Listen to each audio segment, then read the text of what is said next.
dia a todos. Que Jesus, nosso Mestre, nos envolva e que nós possamos tirar o melhor desta passagem evangélica que trouxemos para hoje. Justiça das aflições. Evangelho segundo o Espiritismo, capítulo 5, item 1, 2 e 3.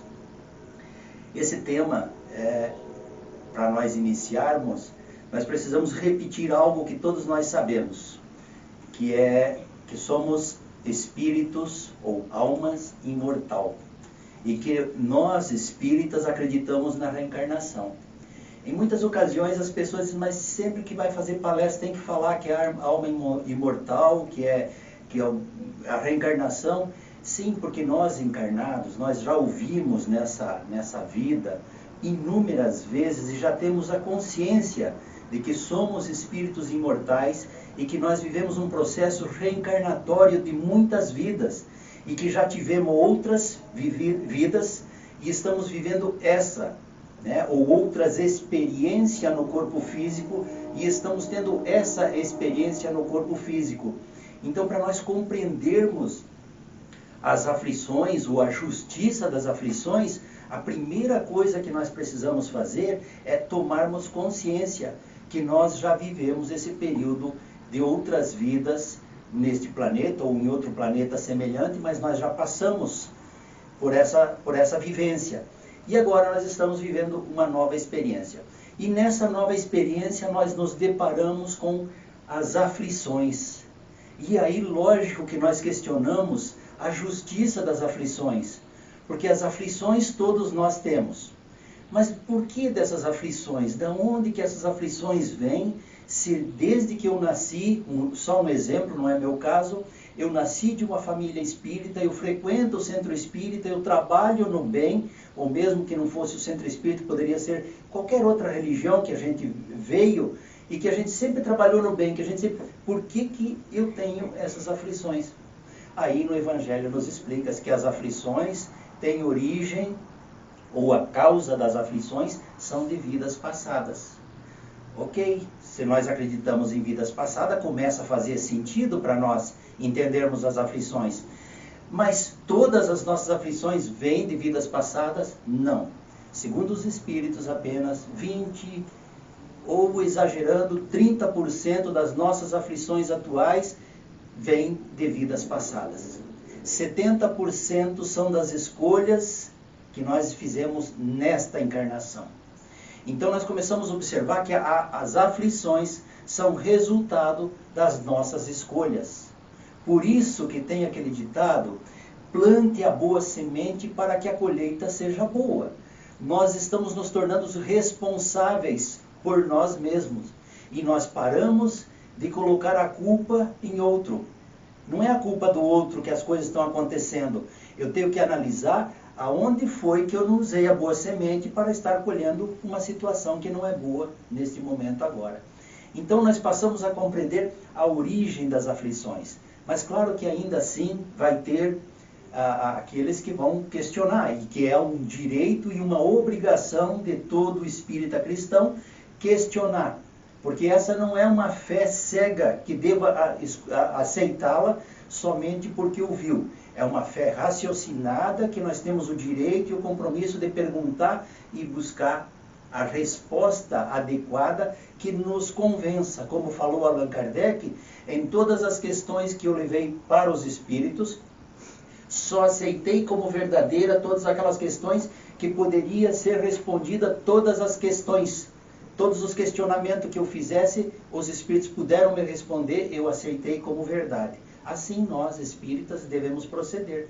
Aceitar como verdade aquilo que nós temos a capacidade e a condição de ter as respostas pela razão. Aí, para nós compreendermos a justiça, porque as aflições nós sabemos que vêm, ou pelo menos já temos uma ideia de que vêm de vidas passadas. Então, as aflições. No dicionário, aflição significa um estado de ânimo perturbado por causa do que o atormenta. Então, é uma possibilidade. Atribulação ou tormento. Aflições feminino plural, penas e trabalhos. Palavras relacionadas. tormento, aflitivo, angústia, tristeza, aziar, flagelação, distrição. Todas essas palavras nós poderíamos reduzir numa só. Vamos dizer que as aflições sejam o sofrimento, aquilo que nós estamos sofrendo neste momento, para nós não simplificar as coisas. Quer dizer que os nossos sofrimentos são as aflições. Então, é justo nós sofrermos nesta encarnação? Nós temos que saber o que nós fizemos em encarnações passadas. Então, a justiça divina, ela traz para nós aquilo que nós precisamos. E se nós estamos passando, mesmo que seja 20% ou 30% de vidas anteriores, ainda assim, Jesus falou, ninguém sairá daqui enquanto não pagar o último centil. Então, é justo que nós refaçamos aquilo que nós fizemos errado no passado. Então, a justiça passa a ser, e sendo uma justiça divina. A justiça é de Deus, não é a justiça dos homens. No que se baseia a justiça de Deus? Em leis naturais imutáveis. Então, logo, se são leis naturais imutáveis, nós acreditamos que a lei de Deus, e sendo Deus justo e bom, também as aflições que nós recebemos, elas são justas e corretas. Aí nós temos, na época do Novo Testamento, quando Jesus veio ensinar, Jesus não falou diretamente para nós das aflições, mas ele falou de algumas compensações ou de uma consolação. Nós podemos entender das duas formas. E eles, bem-aventurados os que choram, porque serão consolados. Jesus não tinha condição de explicar para nós que as aflições eram resultado de outras encarnações, porque nós não estávamos preparados intelectualmente para assimilar isso. Somente agora, com a chegada do Espiritismo, é que nós temos condição de compreender as aflições. Mas Jesus limitou-se a dizer, aqueles que choram, aqueles que sofrem, aqueles que vão passar pelas dificuldades. Mas é lógico que não é sofrer, porque senão eu poderia propor para mim mesmo me auto-espancar, para o meu sofrimento fazer eu evoluir. Não, não é esse sofrimento.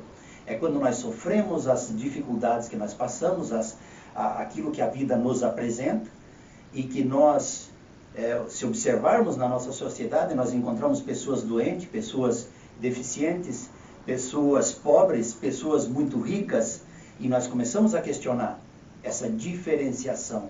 E aí é que nós encontramos a justiça divina. E nós vamos ver mais para frente. E Jesus continuou dizendo, bem-aventurados que têm fome e sede de justiça, porque serão fartos. Por que ele usa a palavra fome e sede? Porque naquela época era uma dificuldade você ter comida e ter água. Então ele usa essas palavras, essas alegorias que o Cristo se utilizava para falar, para que as pessoas entendessem, aquele que tem fome e sede de justiça, ou aqueles que estão trabalhando por ser justo. Muitas vezes a gente busca trabalhar com a justiça, ser justo com aquilo que a gente faz, e a gente meio que a gente patina no lugar, não vai, e a gente vê outro que não é tão justo e que prospera com uma certa facilidade, e já quer saber de uma coisa, eu também não vou ser mais justo. Se nós formos desavisados e não tivermos consciência do conhecimento do Evangelho do Cristo, nós desistimos de ser justo, nós desistimos de ajudar, porque ser justo não compensa, ajudar as pessoas não compensa, porque a gente ajuda e as pessoas sempre não retribuem ou nos maltratam ainda com a ajuda que a gente promoveu. Nós não estamos aqui para ajudar, para receber recompensa. Nós não estamos sendo justos para que seja reconhecido pela sociedade. Nós estamos fazendo isso para corrigir o nosso espírito e fazer com que esse espírito se eleve. Quem não fizer bom uso dos talentos recebidos, que depois vai ter com Deus. Porque no final das contas é entre eu e Deus. Não é os outros, o que os outros aceitaram ou o que os outros não aceitaram. É entre eu e Deus. E assim vai caminhando as aflições de cada um. Bem-aventurados os pobres, porque vosso reino é o de Deus. Quando ele falava dos pobres, ele também não tinha condição de dizer, olha gente, bem-aventurados são aqueles que são humildes, porque os humildes, aqueles que respeitam os outros, aqueles que têm humildade, aqueles que se colocam numa posição de espera para beneficiar o seu semelhante, o reino dos céus é para esses. Mas como que Jesus ia explicar isso naquela ocasião? Também ele não podia, ele só fez as bem-aventuranças explicando no geral, naquilo que nós tínhamos capacidade de compreender.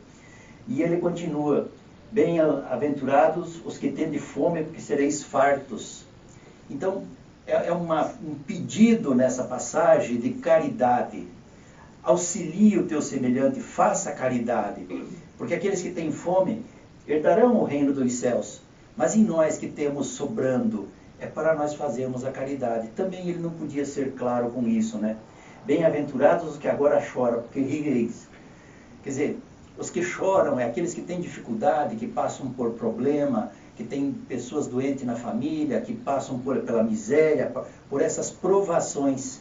Então, Jesus trazia essa consolação das bem-aventuranças para dar um fio de esperança para aquelas pessoas de por que continuar, de por que não sair da linha da honestidade, da justiça, por que nós devemos continuar trilhando esse caminho.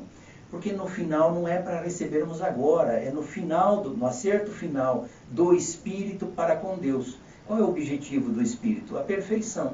Então, se nós desviarmos do caminho, nós podemos desviar.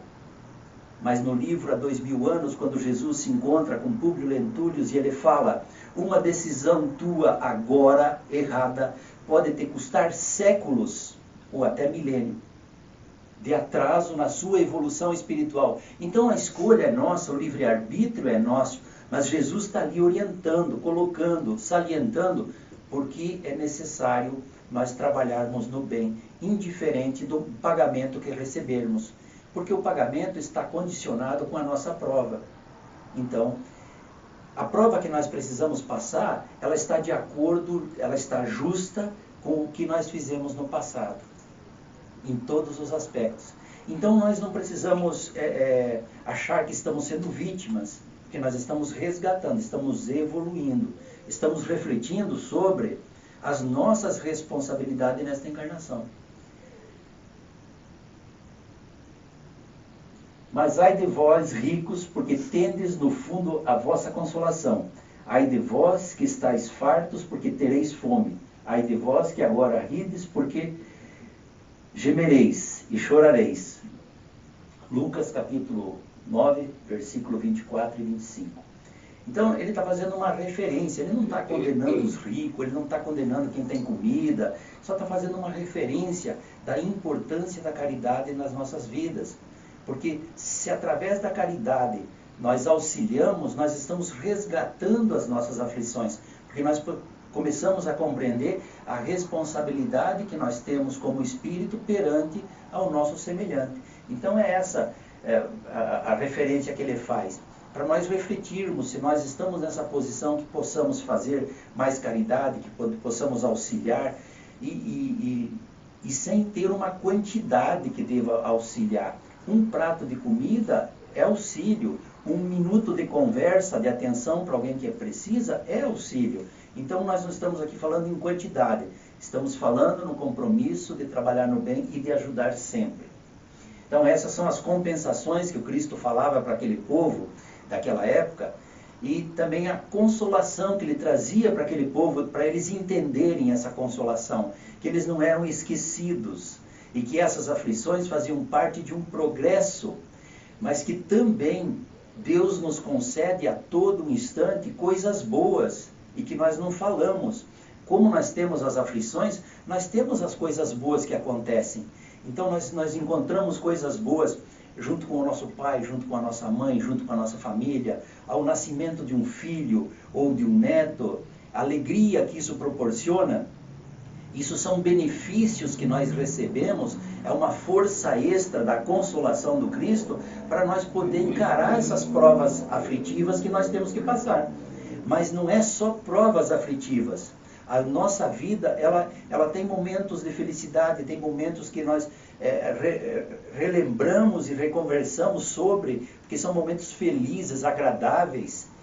Então, juntamente com as aflições, correm-se as duas linhas. Nós temos aflições, mas nós temos muitas coisas boas que acontecem nas nossas vidas. Um pai, quando consegue formar um filho, consegue encaminhar o filho bem, o prazer, a alegria, custou muito sangue, sacrifício, trabalho duro, trabalho no bem, ele teve que ter um compromisso, uma rotina. Normalmente os pais deixam de viver pelos filhos, e quando recebem isso é um alívio, é uma compensação, ou é uma consolação que o Evangelho traz para essas pessoas, e que normalmente nós pensamos da seguinte forma: é normal, essas coisas é normal, todo mundo faz. Não é normal. A pessoa que tem êxito porque ela teve muita disciplina, porque ela se impôs a trabalhar para conseguir vencer essas dificuldades, e consequentemente foi vencendo suas aflições, e vai progredindo. Esse espírito vai, na hora de prestar conta a Deus o que fez com os teus filhos, e você vai dizer: eu fiz o melhor que eu pude, e realmente fez o melhor que pôde, né? E o espírito vai ter outras oportunidades. Sempre nós vamos estar reencarnando com mais facilidade. Mas essa é uma parte do Novo Testamento, uma parte de Jesus, e agora nós entramos na doutrina dos Espíritos.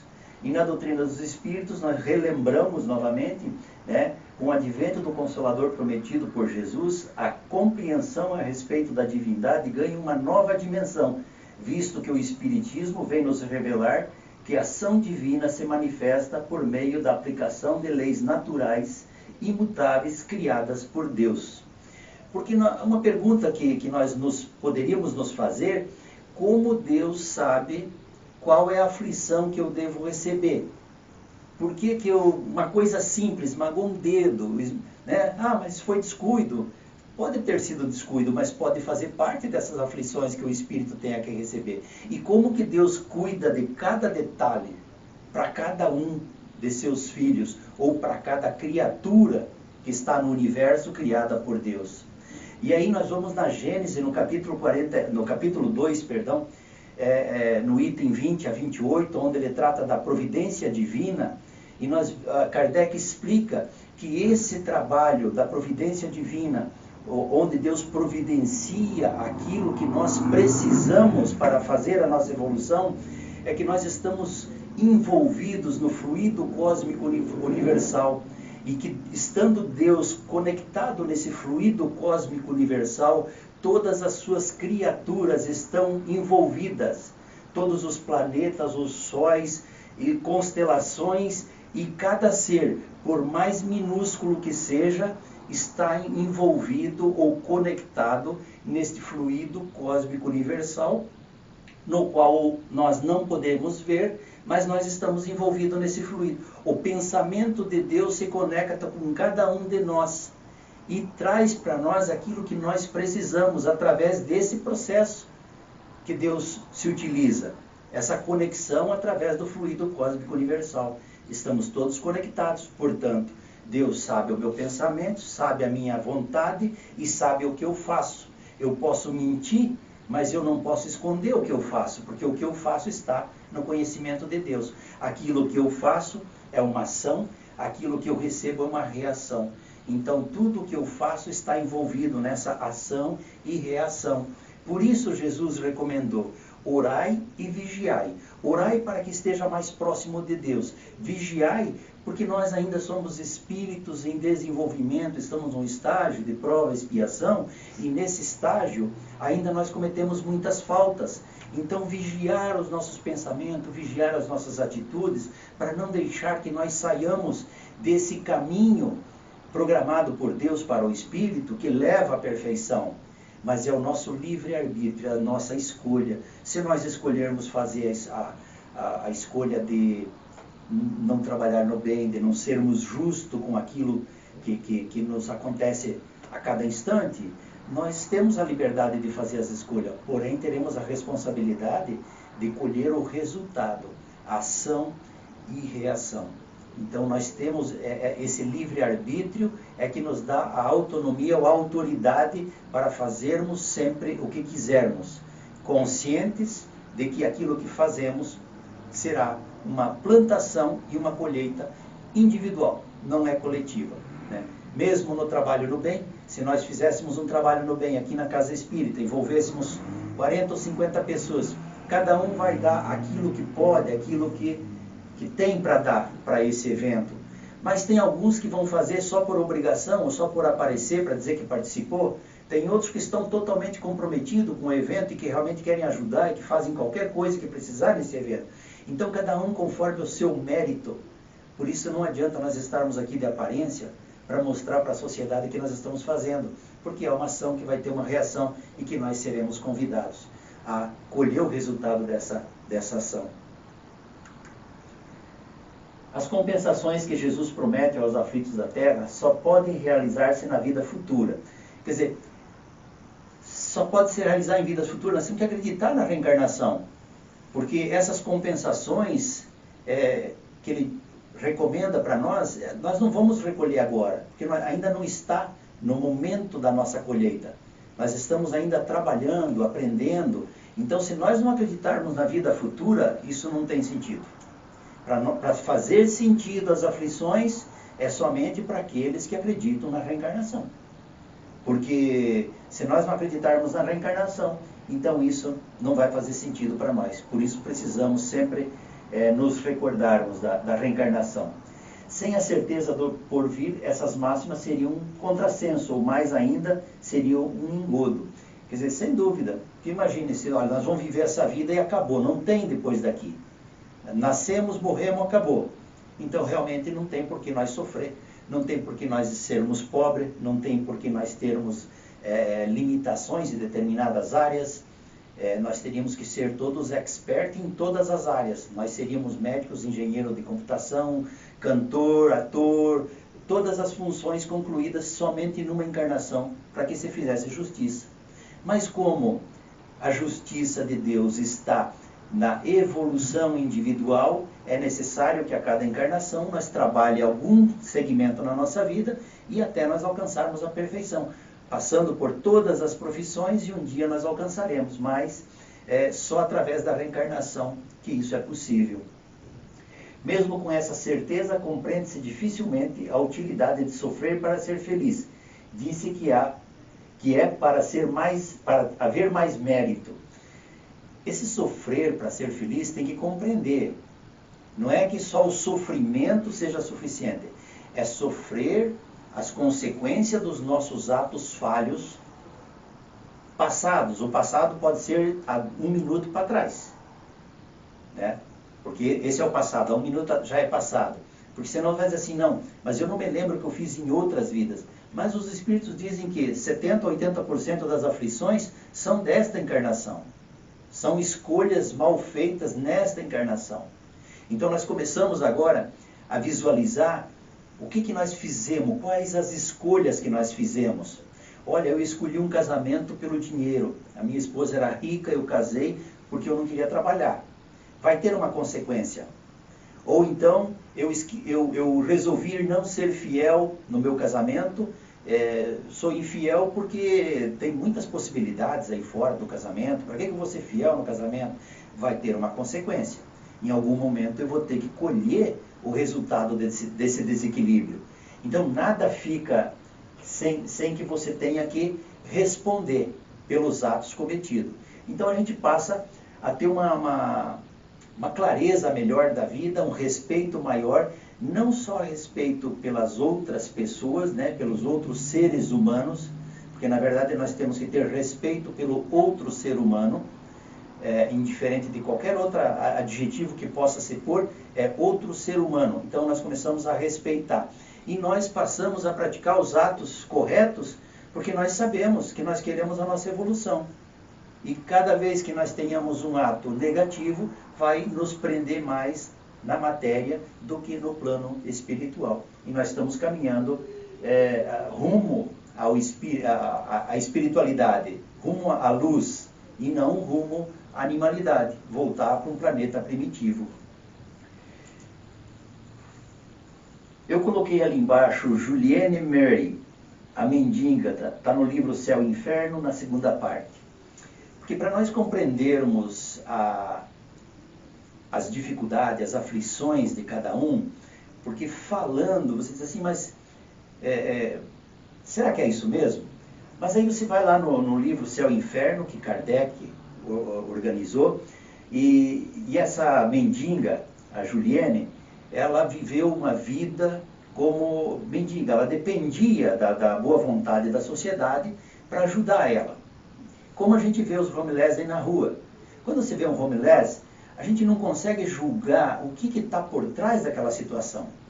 Você consegue ver uma situação deplorável, uma situação difícil, você fica com compaixão, você diz, meu Deus, está frio, eu estou indo para casa, eu tenho um teto, eu tenho uma cama, eu tenho comida, e essa pessoa está na rua, não tem nada. Mas enfim, essa mendiga que Allan Kardec descreve no livro Céu e Inferno, ela viveu essa vida inteira e quando chegou ao final da sua vida, ela sofreu um acidente, ela caiu num poço e esse acidente que ela teve, ela foi socorrida e tal, foi levada para casa, mas ela não aguentou e ela acabou morrendo. Aí Allan Kardec diz que ainda não era o momento dela ter morrido, ela ainda tinha mais alguns anos pela frente, mas ela ganhou um benefício pelo bom trabalho que ela fez como mendiga, pela forma como ela encarou as dificuldades sem nunca reclamar, sem nunca se colocar como uma vítima. Ela sempre achava que ela estava no lugar certo, fazendo a coisa certa e alguma razão devia ter. Quem conta é ela mesma, ela é evocada ao espírito dela para vir na reunião mediúnica da Sociedade Espírita de Paris. Quem trouxe ela foi o seu benfeitor, porque tinha uma pessoa que sempre ajudava ela, era um médico. Ele sempre passava por ela e ele dava um café, dava uma comida, um cobertor, ele sempre, todo dia ela ajudava, mas ele nunca tirou ela da rua. Ele ajudava aonde ela estava, respeitando as aflições que ela tinha que passar. E ele era médium dessa reunião da Sociedade de Paris.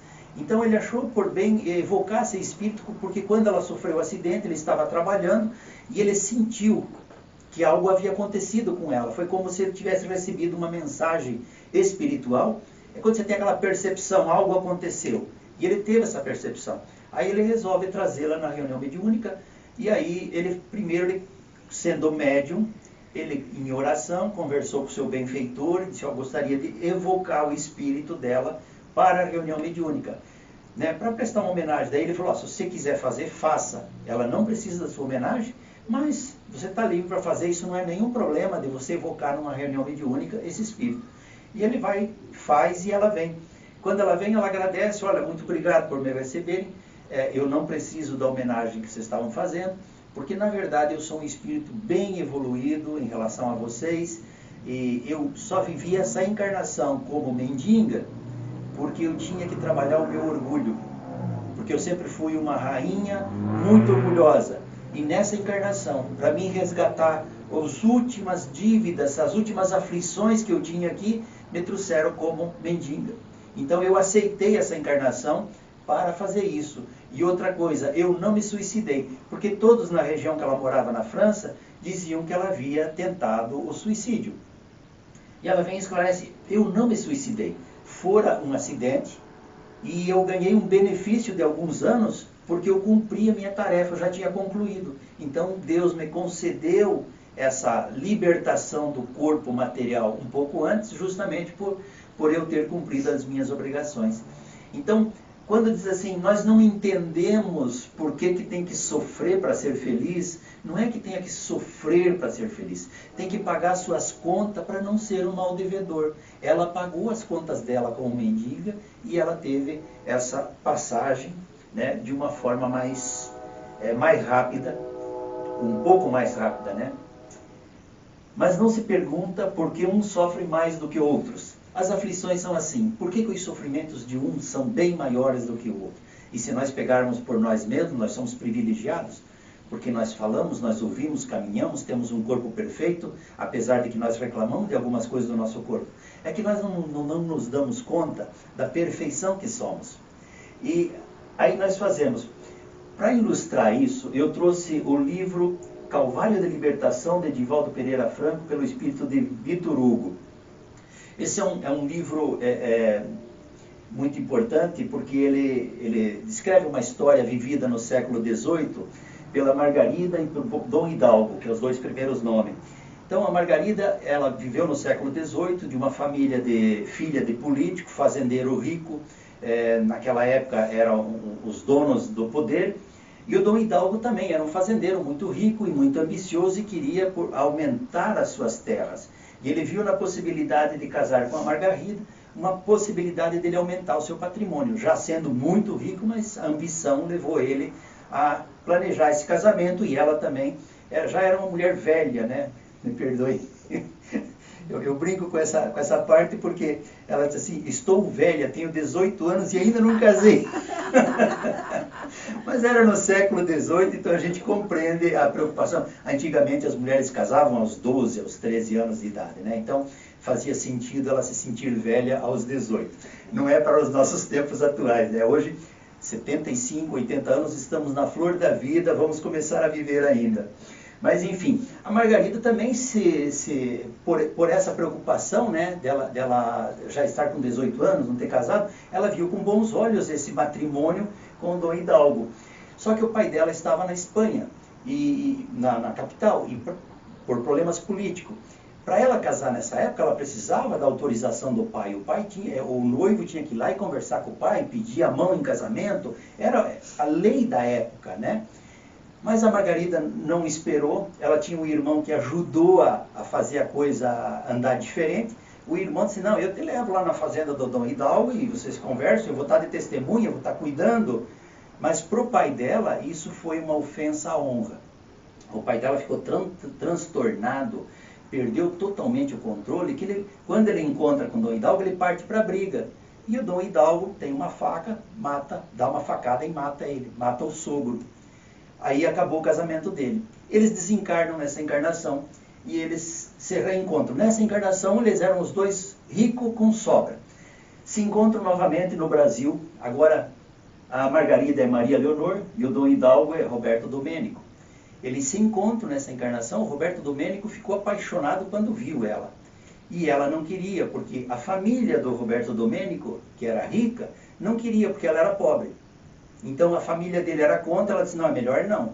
Mas a mãe dela, a mãe da Maria Leonor agora no Brasil, a mãe era ambiciosa. A mãe disse, não, você está louca, casa, se ele quer casa, mais tarde se pega a herança.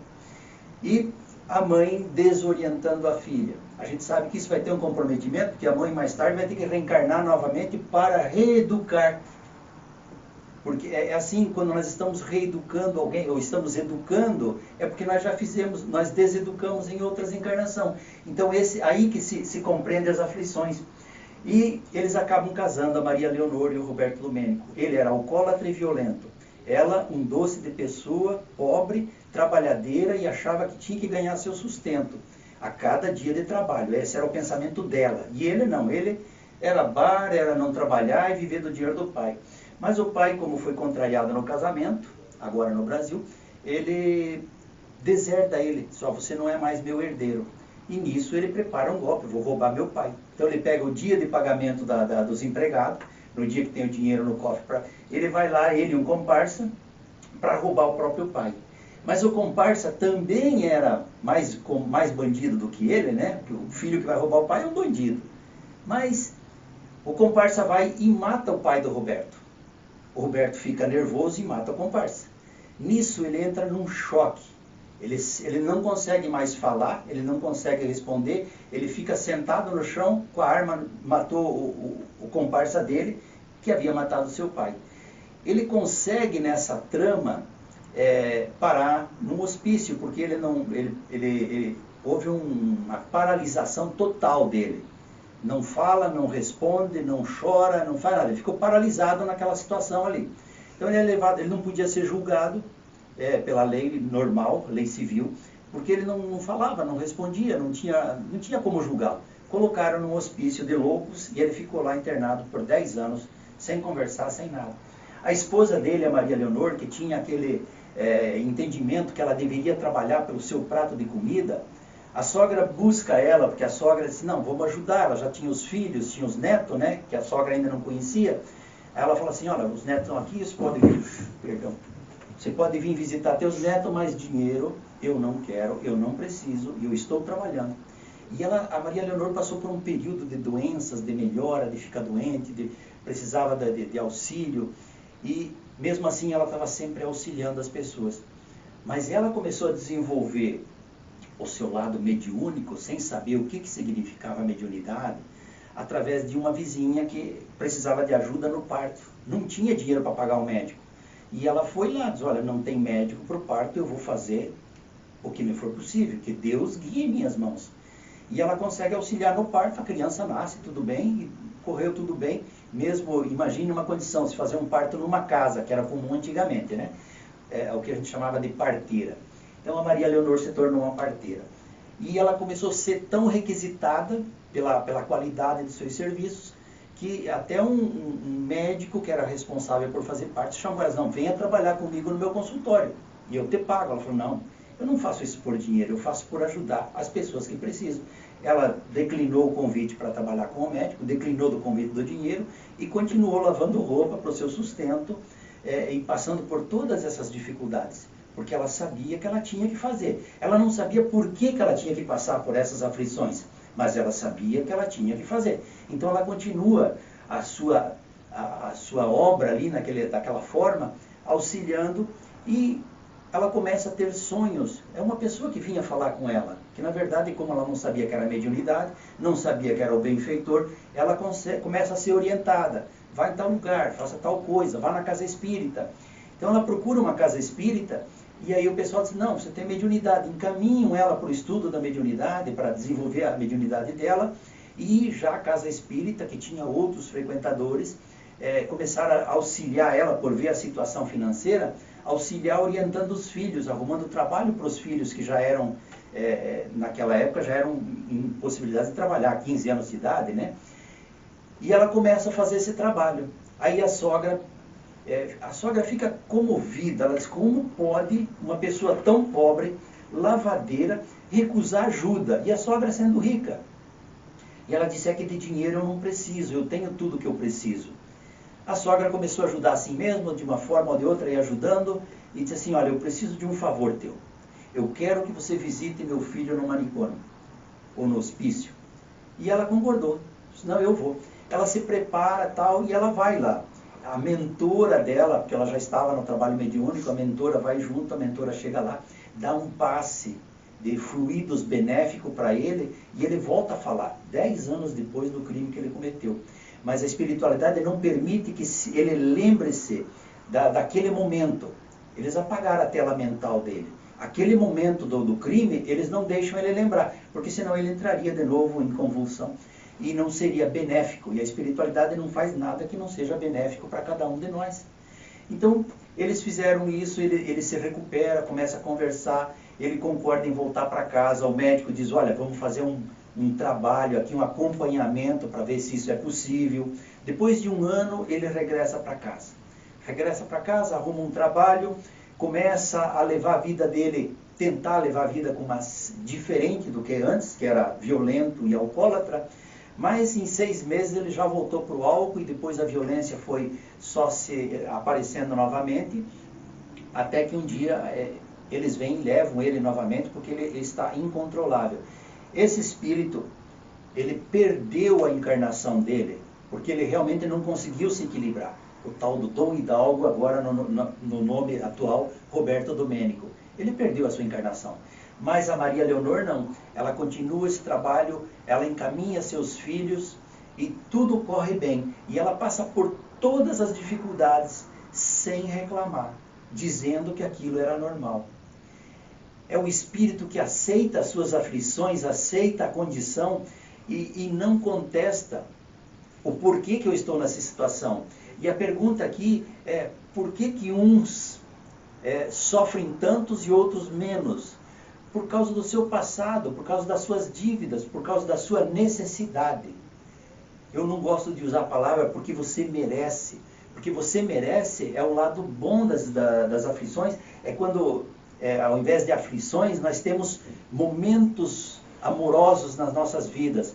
Quando é o nascimento de um filho, ou um casamento, uma união de 2 pessoas que se amam, é quando você tem o prazer ou a felicidade de ainda poder abraçar seu pai e sua mãe, de estar com eles, esse é um momento bom da vida. Então é quando você colhe os benefícios, as consolações prometidas pelo Cristo. E as aflições, a gente tem que encará-las como sendo uma educação para o espírito. Está educando o espírito a dobrar os seus joelhos através do orgulho para que ele compreenda por que é que eu estou passando por essa situação. E não questionar Deus, por que eu? Por que foi você que fez lá atrás? Ou por que você fez as escolhas erradas? Então, esse livro aí seria muito interessante para aqueles que já leram ou que não leram ainda, ler, né? Calvário da Libertação é um livro excelente, que nos mostra toda a história e conta a história de cada personagem, cada caminho que tomaram. Aqui eu trouxe só os dois, para poder caber em 1 hora de estudo aqui. Porque uns nascem na miséria e outros na opulência, sem nada terem feitos para justificar essa posição. Bom, aí a gente vai no Evangelho e encontra a passagem da parábola dos talentos. Uns vêm na miséria, os outros vêm com mais ou menos, outros vêm muito ricos. E na parábola dos talentos, o Evangelho nos deixa claro que a um foi dado 5 talentos, a outro 3 talentos, a outro 1 talento. O de 5 talentos dobrou, de 3 talentos dobrou. O de 1 talento enterrou seu talento. Então Jesus fala assim, aos que mais têm, mais será dado. Aos que menos têm, lhes será tirado o pouco que tem. Por quê? Não adianta você depositar um talento naquela pessoa que vai enterrar o talento, que não vai fazer uso daquele talento.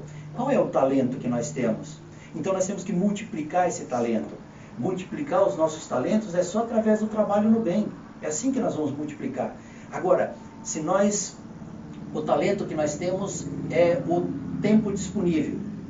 Ah, mas eu não vou naquele jantar ajudar lá, tem que ir lá ajudar, limpar o salão, arrumar a mesa, fazer comida, eu não vou. Eu estou desperdiçando o meu talento. A quem menos tem será tirado. Porque se eu estou na condição só de ajudar na faxina, é o que eu posso dar agora, e não fizer, até essa condição me será tirada. Agora, se eu fizer a faxina, na próxima oportunidade vão me dar uma outra tarefa.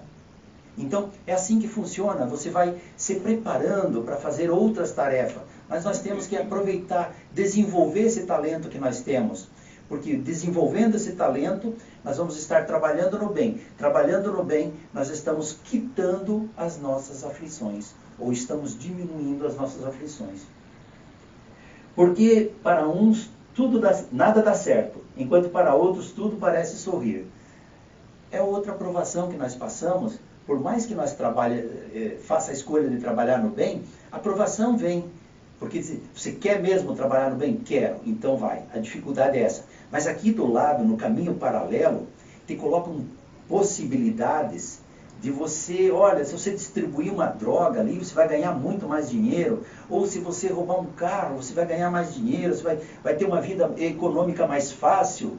Mas você é perseverante no bem. Eu não quero dinheiro, eu quero ser perseverante no bem. Então essas provações, elas vêm para a gente, para realmente mostrar que temos que compreender aqueles que têm facilidade. Se nós formos compreender a doutrina espírita, que é uma lei de progresso, Deus, a lei de progresso de Deus, que nós estamos progredindo a cada encarnação, quem tem facilidade é porque trabalhou em encarnações passadas para ter essas facilidades agora. Se nós ainda não temos, nós temos que trabalhar duro para que numa próxima encarnação nós tenhamos as facilidades para tudo o que nós fazemos. E isso é a maior verdade. Dentro da sociedade que nós vivemos ali de Monverno, a comunidade brasileira, nós somos mais ou menos uns 6 mil brasileiros em Monverno.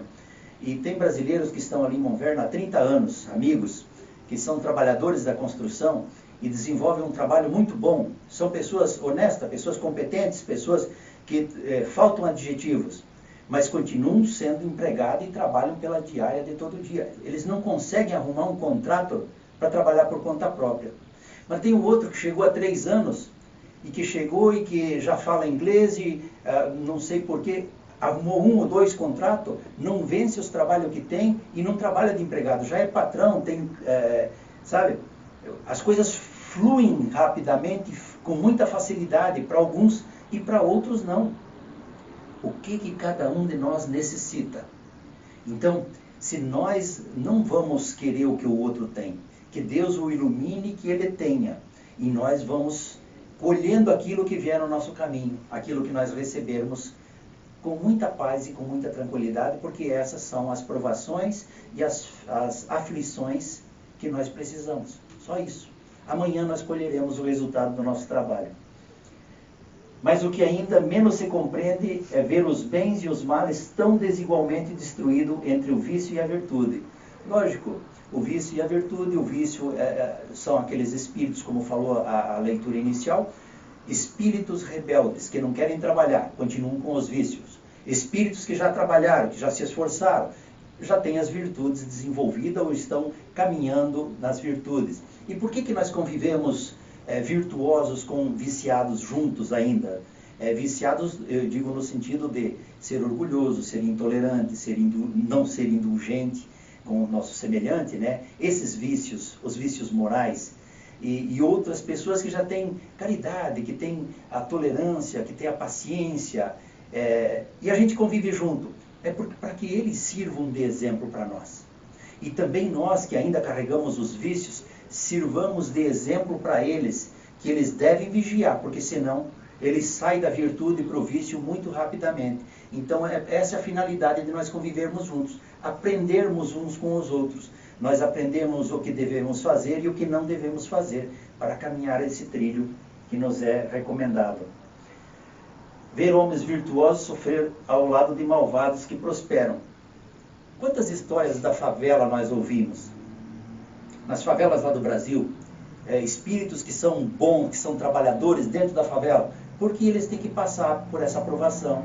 As aflições deles estão ali. Eles são trabalhadores, são honestos e moram dentro da favela. Eles não são bandidos. Eles servem de exemplos para aqueles que ainda fazem a opção do crime. Então tudo é relativo. A fé no futuro pode consolar e proporcionar paciência, mas não explica essas anomalias, que parecem desmentir a justiça de Deus. Ela só parece desmentir porque as pessoas não acreditam na reencarnação. Elas não acreditam que nós já vivemos na história do nosso planeta. Se nós pegar só esses 2000 anos, para não ir muito mais para trás, só do Cristo para cá, qual era a nossa posição na arena? Nós estávamos aplaudindo nas arquibancadas os cristãos que eram comidos pelas feras? Porque se nós fôssemos os cristãos que estavam dentro da arena, nós não estaríamos aqui. Nós já teríamos dado o nosso testemunho. Então, se nós viermos um pouco mais para frente, quando houve a perseguição aos cristãos, qual era o nosso papel? O que nós desenvolvíamos? Quando houve a perseguição dos protestantes em 1576, a matança de São Bartolomeu, qual era o papel que nós desenvolvíamos? Ora, nós acreditamos na reencarnação, então, logicamente, que nós temos que estar envolvidos nesses acontecimentos. Por que nós somos ainda espíritos em trabalho de provas e expiação? Porque nós tivemos a escravatura. Qual era o nosso papel na escravatura? Nós vendíamos, nós comprávamos, nós transportávamos, nós estamos envolvidos nesse processo. Então nós somos espíritos que nós plantamos as aflições e agora nós somos convidados a colher. Agora nós estamos aqui no Espiritismo, trabalhando no Espiritismo para poder. E sem falar dos duelos. Qual era a nossa parte nos duelos? Não, mas eu não fiz parte dos duelos, eu não fiz parte da escravatura, eu não persegui os protestantes. Como que não, se você acredita em reencarnação, aonde você viveu? Né? Então, essa reflexão faz com que nós entendamos as dificuldades e podermos compreender que realmente essas aflições são justas e são necessárias para nós. Entretanto, desde que se admita a existência de Deus, não é possível concebê-lo sem suas perfeições. Ele deve ser todo-poderoso, toda justiça, toda bondade, pois sem isso não seria Deus. E se Deus é soberanamente justo e bom, não pode agir por capricho ou com parcialidade. As vicissitudes da vida têm, pois, uma causa, e como Deus é justo, essa causa deve ser justa. Eis o que todos devem compenetrar-se. Deus encaminhou os homens à compreensão dessas causas pelos ensinos de Jesus, e hoje, considerando-o suficientemente maduro para compreendê-la, revela-o por completo através do Espiritismo, ou seja, pela voz dos Espíritos. Então, aquelas compensações que a gente viu no início, que Jesus trouxe no Novo Testamento, agora vem o Espiritismo revelar para nós essas leis, e porque, através da reencarnação, da imortalidade da alma, é que nós estamos recolhendo agora as nossas plantações, né? Quantos se arruinam por falta de ordem e de perseverança, pelo mau proceder ou por não terem sabido limitar os seus desejos?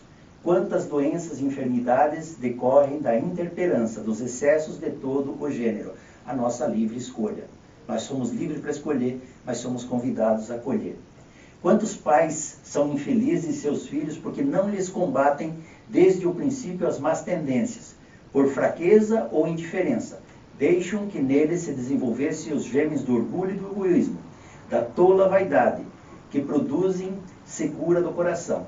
Depois, mais tarde, quando colhem o que semearam, admiram-se, se afligem da falta de deferência com que são tratados e da ingratidão deles. Quer dizer, esse é um questionamento para os pais, as aflições que os pais têm.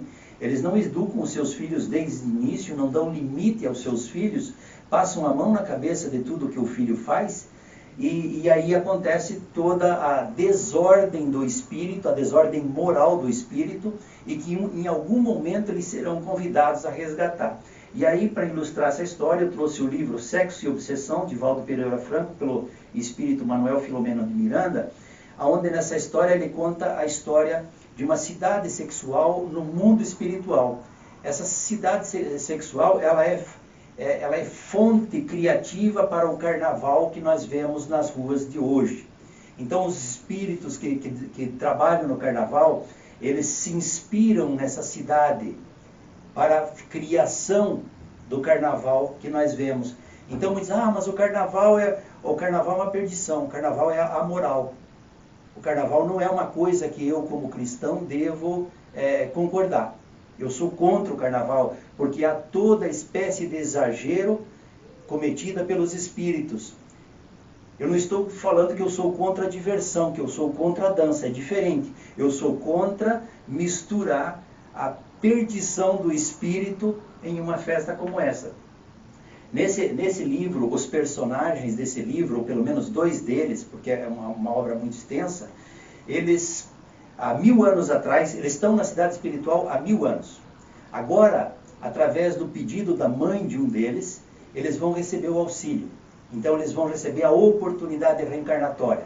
A espiritualidade vai lá na cidade sexual e tira eles de lá e traz para uma reunião mediúnica, e nessa reunião mediúnica, eles começa o tratamento deles para a nova reencarnação.